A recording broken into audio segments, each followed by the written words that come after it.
అన్నదాత అన్నదాత మీ అన్నదాత చెమటోడ్చి ఆహారాన్నందించే రైతన్న అనునిత్యం నీ కండదండగా నిలిచే నేస్తం ఎవరన్నా అన్నదాత అన్నదాత మీ అన్నదాత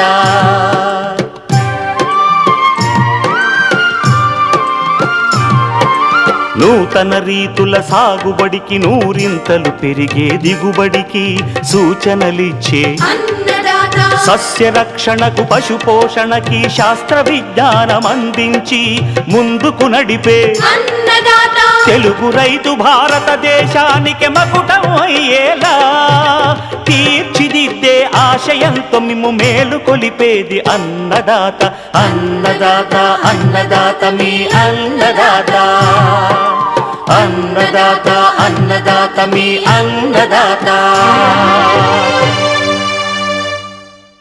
అన్నదాత ప్రేక్షకులకు నమస్కారం. ఈనాటి ముఖ్యాంశాలు: వరిగడ్డిని కుప్పగా చేసే బేలర్ వాడకం ప్రయోజనాలు, పంట పొలాలకు చెరువు మట్టి తోలేటప్పుడు దృష్టి పెట్టాల్సిన అంశాలు, జీడి మామిడిలో కోతానంతర జాగ్రత్తలు, ఇంకా జై కిసాన్ వ్యవసాయ సమాచారం.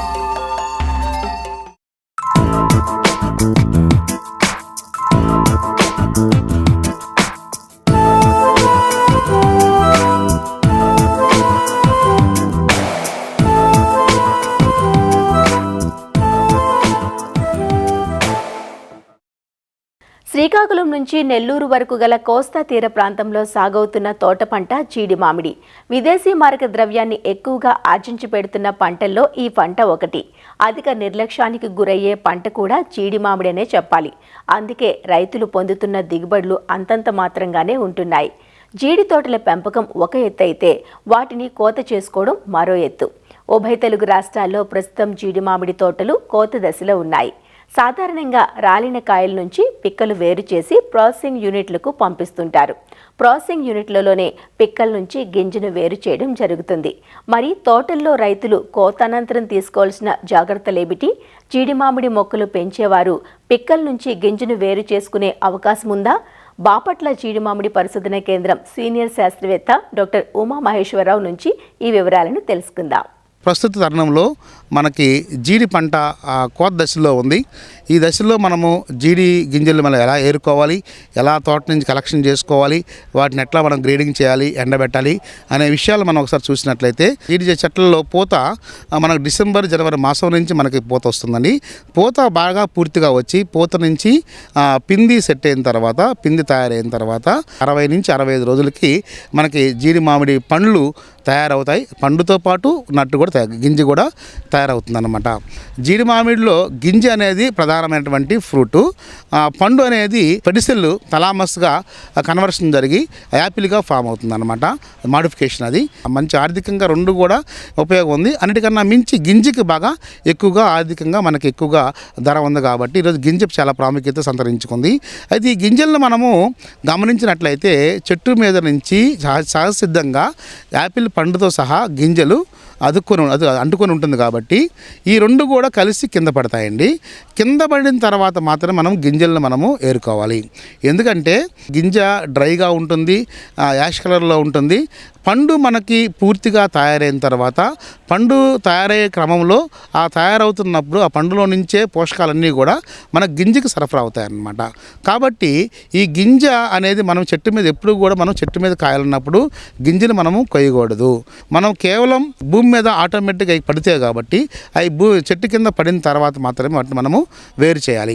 ఎందుకంటే కింద పడిన తర్వాత యాపిల్ పండు కొంచెం మట్టి అవుతుంది కాబట్టి, ఇసుక అవుతుంది కాబట్టి కొన్నిసార్లు యాపిల్స్ మనం తినాలంటే కొంచెం ఇబ్బంది కాబట్టి ఒకవేళ మనం పండ్లు కూడా తినాలి అనుకున్నప్పుడు మనం ఆ పండ్లు బాగా మంచి పసుపు కలర్లో కానీ మరి రెడ్ ఫ్రూట్స్ 2 రకాలు ఉంటాయి, రెడ్ ఎల్లో 2 ఉంటాయి అన్నమాట. ఏమైనా తినాలనుకున్నప్పుడు మనం చెయ్యి టచ్ చేసినప్పుడు కాయ మీద చెట్టు మీద ఉన్నప్పుడు అది ఆటోమేటిక్గా మన చేతిలో పడుతుంది. అలాంటి కాయలు మాత్రం మనము కోసుకొని తినాలి. ఎందుకంటే అంటే వాటిల్లో మాత్రమే మనం బాగా ఫుల్లీ మెచ్యూరిటీగా అయినట్టుగా ఉంటుంది. దాని టానిన్స్ కూడా తగ్గుతాయి అన్నమాట. ఈ గింజలు మనము మొత్తం అన్నీ కూడా కింద పడినటువంటి గింజతో సహా పండును మనం అన్ని కొవ్వ వేసుకొని వీటిని మనం ఏం చేస్తామంటే పండు నుంచి యాపిల్ పండు నుంచి జీడి గింజలు మనం వేరు చేస్తాం అనమాట.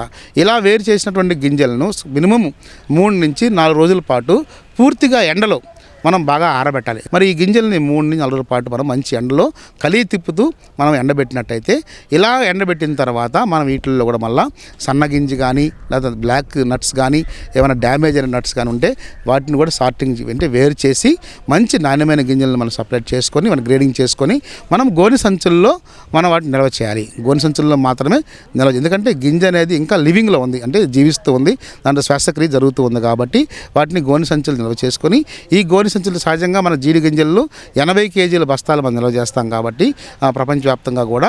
సో ఈ యొక్క బస్తాలను మనము గాలి వెలుతురు సోకే ప్రాంతంలో, అంటే వెంటిలేషన్ బాగా ఉన్నటువంటి రూముల్లో, గదుల్లో మనకి కిటికీలు ఉండే విధంగా ఓపెన్ చేసుకొని అలాంటి రూముల్లో మనం భద్రపరుచుకున్నట్లయితే మనము సంవత్సరం నుంచి 2 సంవత్సరాల వరకు కూడా ఎలాంటి గింజలో నాణ్యత తగ్గకుండా మనం మార్కెట్లో సరసమైన ధర వచ్చినప్పుడు మనం అమ్ముకునేటువంటి సౌలభ్యం కూడా ఉన్నదని తెలియజేస్తున్నాం అనమాట. చాలామంది రైతులు కానీ కొంతమంది హౌస్ హోల్డ్స్ కానీ వారి యొక్క ఇళ్ళ దగ్గర కిచెన్ గార్డెన్లో కూడా కొంతమంది ఈ జీడి చెట్లని పెంచుతూ ఉన్నారు. అయితే ఈ జీడి చెట్లు పెంచినప్పుడు వాళ్ళకు కూడా జీడి పళ్ళు గింజలు వస్తున్నాయి కాబట్టి మరి ఆ పళ్ళు నుంచి రసం జ్యూస్ తాగొచ్చు. జీడి గింజల నుంచి పప్పు మనం బయట తీయాలంటే చాలా కష్టమైనటువంటి పని అది. ఎందుకంటే మనము పాత రోజుల్లో పొయ్యిలో కాల్చుకొని పగలగొట్టుకొని వాటిని లోపల పప్పు తీసేవాళ్ళు. కానీ జీడి గింజల్లో క్యాష్యూ నట్ షెల్ లిక్విడ్ ఉంటుంది కాబట్టి అది చాలా కార్సినోజెనిక్ కాబట్టి అలాంటి చేసినప్పుడు మనము చేతికి ఆ కెమికల్ మనకి యాసిడ్ మనకి అయ్యి ఆ చెయ్యంతా కూడా మరి ఆ యొక్క శరీరం అంతా కూడా తెల్లగా అయిపోతుంది, ప్రాబ్లం అవుతుంది. కాబట్టి అది అంత మంచి పద్ధతి కాదని తెలియజేస్తున్నాము. ఎందుకంటే వీటిని మెయిన్గా మనము ఇండస్ట్రీ లెవెల్లో వాటిని బాయిలింగ్ చేయాలి, మళ్ళీ డ్రై చేయాలి, మళ్ళీ వాటిని కటింగ్ చేయాలి, వాటి వల్ల ఆరబెట్టాలి, దాని మీద పీల్ అంతా తీయాలి కాబట్టి ప్రాసెస్ ఉంటుంది. కాబట్టి ఇండస్ట్రీ లెవెల్లో తీసుకుంటేనే మనకు ఈజీగా ఉంటుంది. మరొక పద్ధతి ఏంటంటే ఇప్పుడు రైతులు మరి కొంతమంది హౌస్ హోల్డ్స్ వాళ్ళ ఇళ్ళ దగ్గర పెంచుకున్నటువంటి జీడి చెట్ల నుంచి జీడి గింజలు అంటే లేత దశలో అంటే టెండర్గా ఉన్నప్పుడు, అంటే మనకి పిందె తయారైన తర్వాత సుమారుగా 45 డేస్కి మనము పచ్చి జీడి గింజలు మనం కోసుకోవచ్చు. అంటే ఈ పచ్చి జీడి గింజల్లో పప్పు అప్పుడు కొంత తయారై ఉంటుంది కాబట్టి ఆ పచ్చి పప్పును మనము ఒక కూరల్లో కూడా వండుకోవచ్చు. మరి హౌస్ హోల్డ్స్ ఎవరైతే ఉన్నారో వాళ్ళ దగ్గర ఏమైతే జీడి చెట్లు ఉన్నప్పుడు వాళ్ళు ఈ యొక్క జీడి చెట్లలో పండు కాయ వచ్చినప్పుడు పచ్చి జీడి కాయను కోసుకొని అంటే గింజను కోసుకొని కూరల్లో కూడా ఉపయోగించుకోవచ్చు. జీడి పళ్ళు కూడా ఈరోజు మార్కెట్లో మనకి పెద్ద ఎత్తున కన్జ్యూమర్స్ బాగా మన ప్రజలు కొంటున్నారు. దాంట్లో విటమిన్ సి ఎక్కువగా ఉంటుంది. మన బత్తాయితో పోలిస్తే ఈ యొక్క జీడి పండులో 2-3 రెట్లు మనకి విటమిన్ సి ఎక్కువగా ఉంటుంది. కాబట్టి దీని యొక్క వినియోగాన్ని కూడా మనము పెంచుకున్నట్లయితే రైతుకు కూడా చాలా ఉపయోగకరంగా ఉంటుందని కూడా తెలియజేస్తున్నాము. ఇంకా దీంట్లో కూడా మేము valuated products cashew apple RTS, cashew apple jam, cashew apple squash అవి కూడా మా పరిశోధనా స్థానంలో మేము తయారు చేసి వీటిని ఇంకా పాపులర్ చేయాలని కూడా మేము ప్రయత్నాలు చేస్తున్నాము.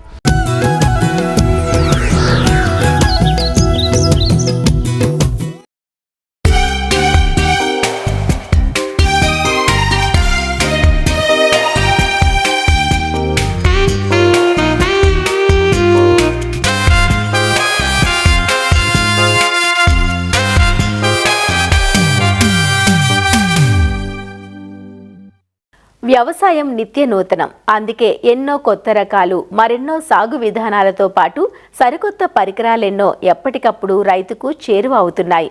ఎద్దుల స్థానే ట్రాక్టర్లు, కోతలకు కంబైన్ హార్వెస్టర్ల వాడకం ఇవాళ అన్ని ప్రాంతాల్లోనూ చొచ్చుకుపోయింది. ముఖ్యంగా కూలీల కొరత ఉన్న ప్రాంతాల్లో వరి కోత, నూర్పిళ్లకు కంబైన్ హార్వెస్టర్ల వాడకం అనివార్యంగా మారింది. అయితే ఇది వాడడం వల్ల ముఖ్యంగా గడ్డి ముక్కలైపోయి పశువుల మేతకు పనికొచ్చేది కాదు. చిన్న చిన్న గడ్డి ముక్కలను ఏరి కుప్పగా వేయడం కష్టంతో కూడుకున్న పని కావడంతో గడ్డిని పొలంలోనే వృధాగా వదిలేసి తగలబెట్టడం లేదా కలియదునడం చేస్తున్నారు. అయితే గడ్డిని సేకరించి కట్టలుగా కట్టే బేలర్ అనే యంత్ర పరికరం అందుబాటులోకి వచ్చాక ఆ కష్టాలు తీరాయి. బేలర్ పరికరం పనితీరు, ఉపయోగాల గురించి ఇప్పుడు తెలుసుకుందాం.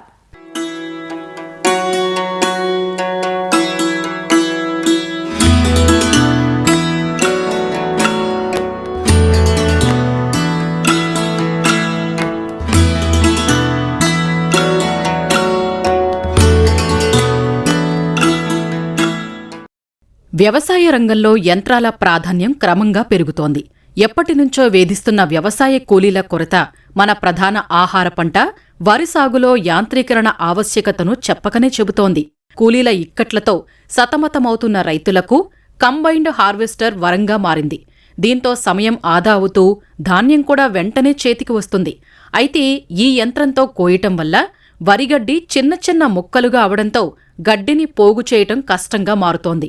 అందువల్ల రైతులు గడ్డిని పొలంలోనే వదిలేసి కాల్చివేస్తున్నారు. ఇలా కాల్చటం వల్ల వాతావరణ కాలుష్యం పెరిగిపోతుంది. అంతేకాక పశుగ్రాసం కొరత ఏర్పడి వేరే ప్రాంతాల నుంచి కొనుగోలు చేసే దుస్థితి ఏర్పడుతుంది. ఈ సమస్యను అధిగమించేందుకు బేలర్ అనే యంత్ర పరికరం అందుబాటులో ఉంది. ఈ యంత్రం సహాయంతో వరికోతల తర్వాత వరిగడ్డిని నిమిషాల వ్యవధిలో కట్టలు కట్టుకోవచ్చు. గంటకు 1 ఎకరా పొలంలో ఉన్న వరిగడ్డిని పరిమాణాన్ని బట్టి 45 నుంచి 60 కట్టల వరకు కడుతుంది. ఇందుకోసం 4-5 లీటర్ల డీజిల్ ఖర్చవుతుంది. అలా రోజుకు 5 ఎకరాల పొలంలో 250 నుంచి 300 కట్టలు కట్టుకోవచ్చు. వీటిలో దీర్ఘచతురస్రాకారంగా, గుండ్రంగా, గడ్డిని కట్టలుగా కట్టే బేలర్ యంత్రాలు అందుబాటులో ఉన్నాయి. దీర్ఘచతురస్రాకారంలో ఉన్న కట్టలు 15 నుంచి 45 కిలోల బరువుంటే, గుండ్రటి ఆకారంలో కట్టిన కట్టలు 15 నుంచి 30 కిలోల వరకు బరువుంటాయి. ఈ యంత్రం ఖరీదు 2.5 లక్షల నుంచి 3.5 లక్షల వరకు ఉంది. ఇది 40 అశ్వ సామర్థ్యం పైన గల ట్రాక్టర్కు అమర్చుకోవచ్చు. కూలీలతో కట్టలు కట్టాలంటే 1 ఎకరానికి 4,000 నుంచి 6,000 దాకా ఖర్చవుతుంది. ఈ యంత్రం ద్వారా అయితే 1,500 నుంచి 2,000 రూపాయలతోనే పనిని పూర్తి చేయవచ్చు. పైగా బేలర్ సహాయంతో కట్టిన కట్టలు తక్కువ స్థలంలో ఎక్కువ గడ్డిని నిల్వ చేసుకునే అవకాశం ఉంది.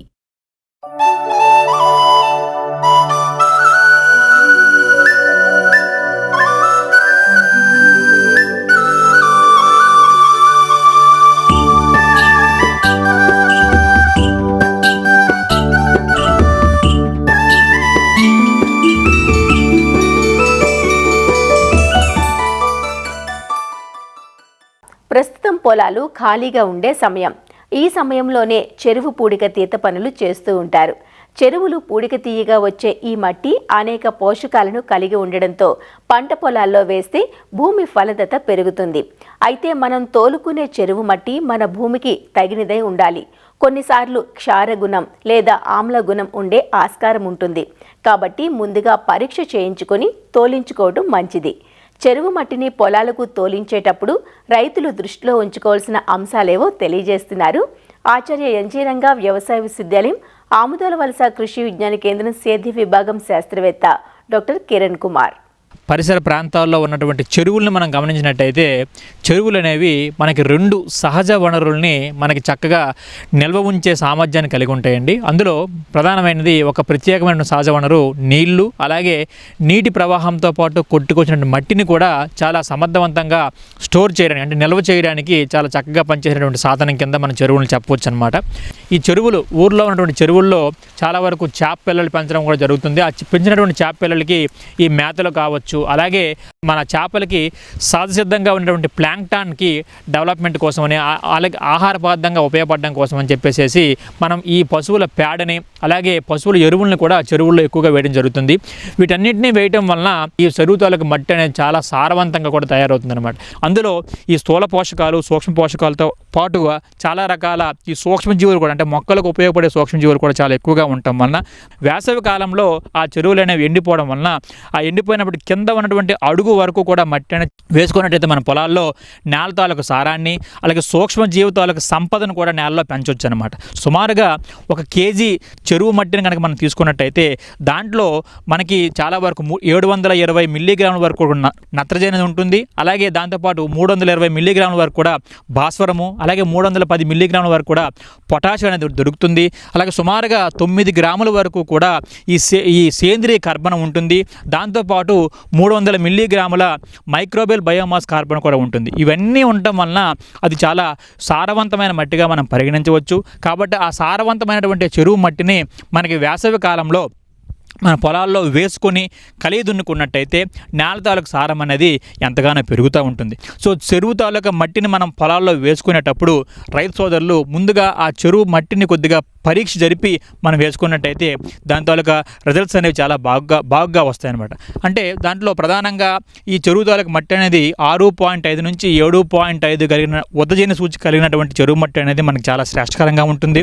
దాంతోపాటుగా లవణాల తాలూకా సాంద్రత అనేది 2 కంటే తక్కువ ఉన్నటువంటి ఆ చెరువు మట్టి అనేది మనకి ఎంతగానో ఉపయోగపడుతూ ఉంటుంది. దాంతోపాటుగానే ఈ చెరువు మట్టిని ఎక్కడైతే మన పొలాల్లో హెచ్చుతగ్గులు అంటే వాళ్ళలో కొద్దిగా తేడా ఉంటుంది, అంటే హెచ్చుతగ్గులు అంటే ఎత్తు పల్లాలు ఉన్నటువంటి నేలల్లో కూడా ఈ చెరువు మట్టిని వేసి మనం చదును చేసుకున్నట్టయితే నేల అనేది చక్కగా చదరంగా తయారయ్యి మనం నీరు పెట్టినా కూడా ఎక్కడా కూడా నీరు నిలబడడం కానీ లేదా కొన్ని మెరక ప్రాంతాలు లేకుండా కూడా చదును చేసుకోవడానికి ఆస్కారం ఉంటుంది. ఈ చెరువు మట్టిని మనం 25 నుంచి 30 లోడ్ల వరకు కూడా ఒక ఎకరాకు వేసుకొని లోన మనం కలిగి దున్నుకున్నట్టయితే ఈ నేల తాలూకా ఈ రసాయనిక లక్షణాలు భౌతిక లక్షణాలు పెరగడంతో పాటుగానే నేల సారం కూడా పెరుగుతుంది. దానివల్ల పర్యావరణం అనేది కలుషితం కాకుండా ఉండడం, అలాగే ఈ నేల తాలూకా రసాయనిక ఎరువు మీద పెట్టే ఖర్చు కూడా చాలా వరకు తగ్గుతుంది. మన రాను రోజుల్లో ఏమవుతుందంటే ఈ యూరియా కొరత అనేది కూడా ఉండడం మనం ఈ మధ్యకాలంలో గమనిస్తూ ఉన్నాం. కాబట్టి దాన్ని కూడా అధిగమించడానికి అవకాశం అనేది ఉంటుంది. కాబట్టి రైతు సోదరులు ఈ చెరువు మట్టిని మనకు పొలానికి వేసుకొని నేల తాలూకు సారాన్ని పెంచుకోవాలని ఆశిస్తున్నాం.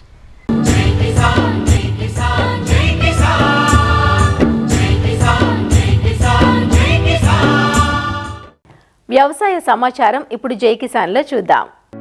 సంకల్పం ఉంటే వయసుతో సంబంధం లేదంటూ నిరూపిస్తున్నారు అంబేద్కర్ కోనసీమ జిల్లా పి గన్నవరం మండలం ముంగడం గ్రామానికి చెందిన గోదావరి వెంకట సుబ్బారావు. వ్యవసాయ విద్యలో ఎంఎస్సీ, పీహెచ్డీ పూర్తి చేసి ఆల్ ఇండియా టొబాకో బోర్డులో వివిధ హోదాల్లో పనిచేసి రీజనల్ మేనేజర్గా పదవీ విరమణ చేసిన ఆయన సాగు రంగంలో ప్రస్థానం ప్రారంభించారు. తాతలు తండ్రుల నుంచి వ్యవసాయంతో ఉన్న అనుబంధంతో ఉద్యోగ విరమణ అనంతరం సేద్యం దిశగా అడుగులు వేశారు.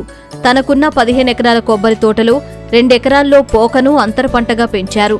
4 ఎకరాల్లో మినుము, 8 ఎకరాల్లో అరటిని సాగు చేస్తున్నారు. ఎకరానికి 120 పోక చెట్లు వేశానని, పోక చెట్ల మీద ఏడాదికి 40,000 ఆదాయం వస్తుందని రైతు చెబుతున్నారు. సాగులో చాలా వరకు సేంద్రియ విధానాలను ఆచరించడంతో దిగుబడులు పెరగడంతో పాటు నాణ్యంగా వస్తున్నాయంటున్నారు. మినుము సాగుతో నేలసారం పెరగడంతో పాటు ఎకరానికి 5 బస్తాల వరకు దిగుబడి వస్తుందంటూ చెబుతున్నారు. నేను ఎంఎస్సీ అగ్రికల్చర్ పీహెచ్డీ చేసి రీజనల్ మేనేజర్ టొబాకో బోర్డుగా రిటైర్ అయ్యాను. మా నాన్నగారు అందరికీ ఆదర్శంగా ఉండేలా వ్యవసాయం చేసేవారు. ఆ మక్కువతోటి నేను కూడా రిటైర్ అయిన తర్వాత వారి యొక్క అడుగుజాడల్లో 15 ఎకరాల కొబ్బరి తోటని కూడా ఆదర్శ వ్యవసాయ క్షేత్రంగా తయారు చేసి దాంట్లో 2 ఎకరాలు పోక తోట వేసాము. పోక తోట మీద మొక్కలు పెరిగిన తర్వాత ఏ పెట్టుబడి లేకుండా మనకు ఆదాయం వస్తుంది. కొబ్బరి తోట పెట్టిన పెట్టుబడి పోక ఉంటుంది. 4 ఎకరాలు మినుగు వేసాము. ఆ మినుగు 2 విధాలుగా రైతుకు ఉపయోగపడుతుంది. పచ్చి రొట్టెగానే ఉపయోగించుకోవచ్చు, పండితే మినుగులు కూడా తీసుకోవచ్చు. ఎకరానికి 5 బస్తాలు తక్కువ కాకుండా పండుతుంది. దాని మీద కూడా నాకు అడిషనల్ గా ఆదాయం వస్తుంది. ఇది కాకుండా ఒక 8 ఎకరాల్లో అరటి వేసాము. దాన్ని రటోన్ క్రాప్ ఉంచి మొట్టమొదట ఇనీషియల్ గా పెట్టే పెట్టుబడిని తగ్గించుకుని రటోన్ క్రాప్ ని జాగ్రత్తగా పెంచుకుంటున్నాము. దానివల్ల మొక్కకు వచ్చి ఒక 50-60 రూపాయల పెట్టుబడి రైతుకి కలిసి వస్తుంది. మెయిన్ గా ప్రతి వాళ్ళు రసాయన ఎరువుల మీద ఆధారపడి నేలని నిస్సారం చేస్తున్నారు. నేను 75% సేంద్రియ ఎరువులను వాడి ఒక 25% మాత్రమే రసాయన ఎరువులు వాడతాను. దాని ద్వారా నాకు కొబ్బరి తోట కానీ అరటి తోట కానీ ఏ సస్యమైనా కానీ ఎక్కువ అందరి మీద ఎక్కువ ఫలసాయం వస్తుంది. అందరికి ఎకరానికి 1000 కొబ్బరికాయలు పెడితే నాకు 2,500 కొబ్బరికాయ తక్కువ కాకుండా పడుతుంది. ఒక దింపుకి ఎకరానికి 2,500 కాయ తక్కువ కాకుండా నాకు పడుతుంది. అందరికి 1,000-1,200 పడుతుంది. అందుకని సేంద్రియ వ్యవసాయం నాకు చాలా అనుకూలంగా ఉంది.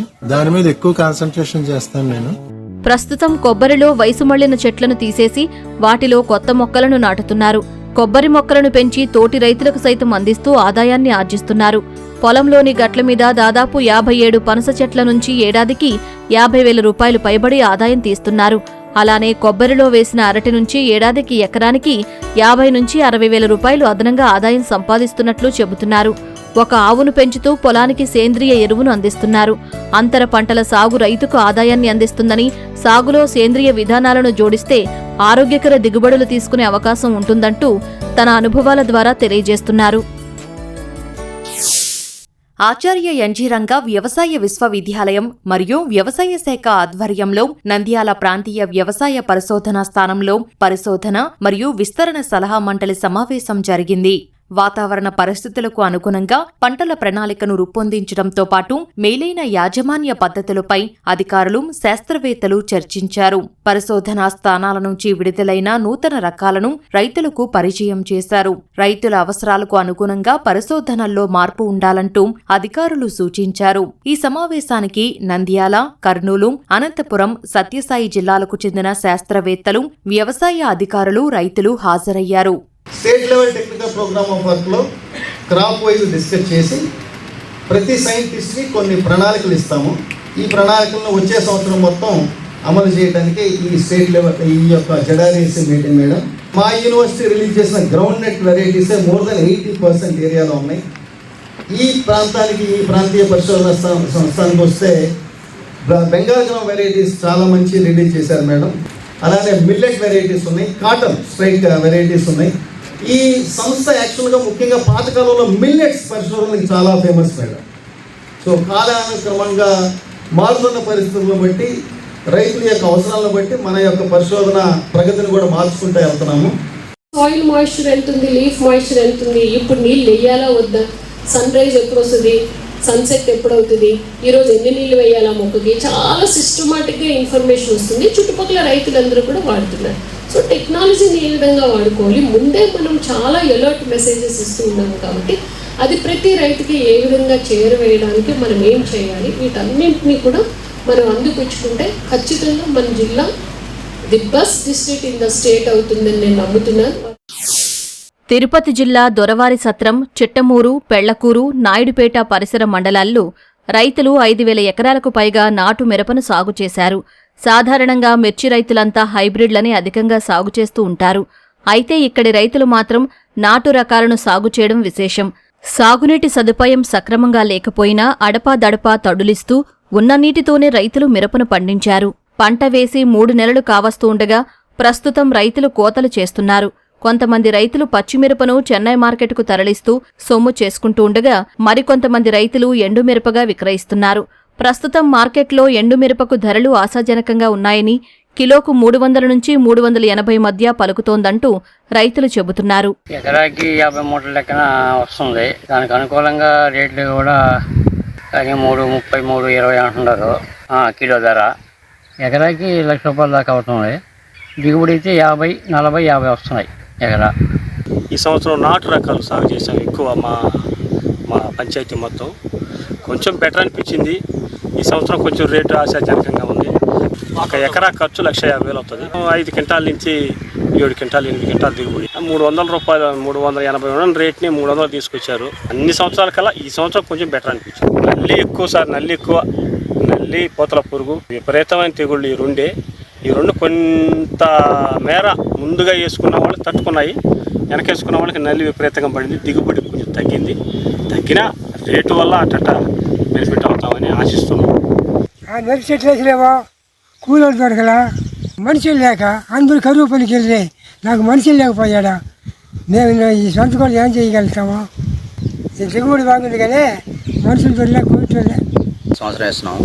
ఈ సంవత్సరం కూలీల కొరత ఎక్కువైపోయింది. దాంతో కూడా డీజిల్ లేనందువలన ఎక్కువ ఆటో వాడుకలు ఎక్కువ అవుతా ఉంది. సంవత్సరం అయితే 4 ఎకరాలు సాగు చేశాను నేను. పెట్టుబడి వచ్చి ఎకరాకు వచ్చి 1,60,000, 1,70,000 దాకా అవుతా ఉంది. దిగుబడులు ఈ సంవత్సరం కొద్దిగా పర్వాలేదు. ఎకరాకు 10 క్వింటాలు అవుతున్నాయి. రేట్లు వచ్చి 300 నుంచి 320, 330 దాకా ఉంది. ఎకరాకు 1,00,000 నుంచి 1,50,000 వరకు పెట్టుబడులు పెట్టినట్లు రైతులు చెబుతున్నారు. ఈసారి కూలీల కొరత, చీడపీడలతో కొంత దిగుబడులు తగ్గినప్పటికీ మార్కెట్ ధరలు కలిసొచ్చాయంటూ హర్షం వ్యక్తం చేస్తున్నారు. మరిన్ని విభిన్న అంశాలతో రేపటి అన్నదాతలో మళ్లీ కలుసుకుందాం. నమస్కారం. అన్నదాతలు తమ సందేహాలు, సమస్యలను 1800-425-4085 టోల్ ఫ్రీ నంబర్లో ఉదయం 10 నుంచి 11 గంటల మధ్య పని దినాలలో సంప్రదించగలరు. ఈ కార్యక్రమాన్ని యూట్యూబ్లో www.youtube.com/annadata ETV లింక్ ద్వారా వీక్షించవచ్చు.